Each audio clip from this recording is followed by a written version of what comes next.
গানের এবং মাছের জেলা নেত্রকোনা। উত্তরে গারো পাহাড়ের কোল ঘেঁষে সোমেশ্বরী ও কংস নদী, দক্ষিণ পূর্বে নানা ধারায় প্রবাহিত ধনু নদী। প্রাকৃতিক সৌন্দর্যের এক অপূর্ব লীলাভূমি।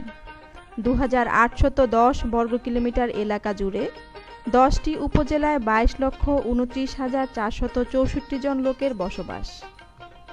মহান স্বাধীনতা যুদ্ধের বহু স্মৃতি বিজড়িত প্রাচীন নিদর্শন, শত বছরের শিক্ষা প্রতিষ্ঠান সহ হাওর, বাওর, কবি ও সুফি সাধকের তীর্থস্থান আমাদের এই নেত্রকোনা। নেত্রকোনা সদর উপজেলার মূল শহর হতে দক্ষিণে 8 কিলোমিটার দূরে মদনপুর।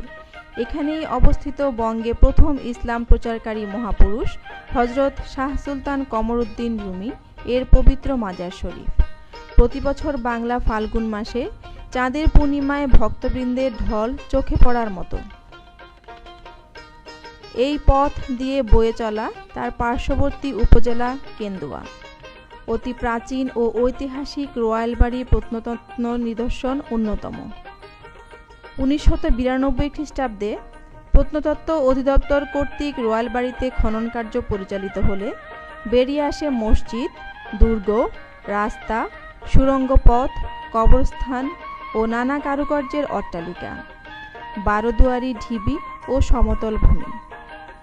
শুধু তাই নয়, রয়েছে অবিভক্ত বাংলার মুখ্যমন্ত্রী নলিনীরঞ্জন সরকারের প্রাচীন বাড়ি, প্রাক্তন রাষ্ট্রপতি ও প্রধান বিচারপতি শাহাবুদ্দিন আহমদ এর পূর্বপুরুষের বাড়ি।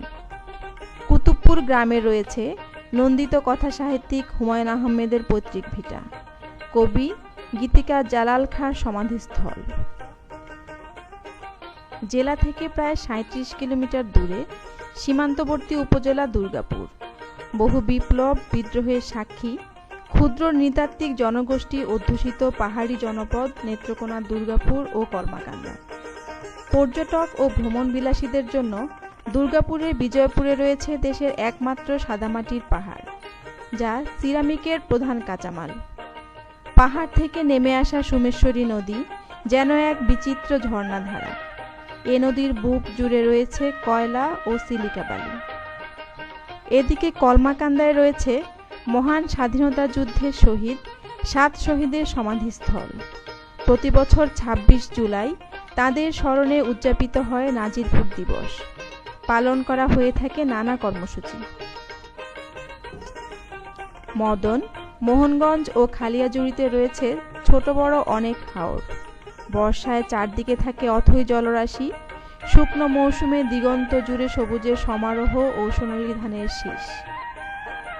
পূর্বধলা লেটিকান্দা গ্রামে পাগলপন্থী ও ব্রিটিশ বিরোধী আন্দোলনের নেতা করম শাহ, টিপু শাহ এর বংশধরদের সমাধিস্থল। সেই কবরস্থানের প্রাচীরটি ব্রিটিশ শাসনামলে নির্মিত, এখনো কালের সাক্ষী হয়ে ঠায় দাঁড়িয়ে আছে। এখানে প্রতি বছর ওরসের সময় দেশের বিভিন্ন জায়গা থেকে ভক্তবৃন্দরা আসেন। দেখলে মনে হয় যেন মানুষের এক মিলন মেলা। এছাড়া পূর্বধলা নামকরণের সঙ্গে সম্পৃক্ত রয়েছে এক জলাভূমি রাজধলা।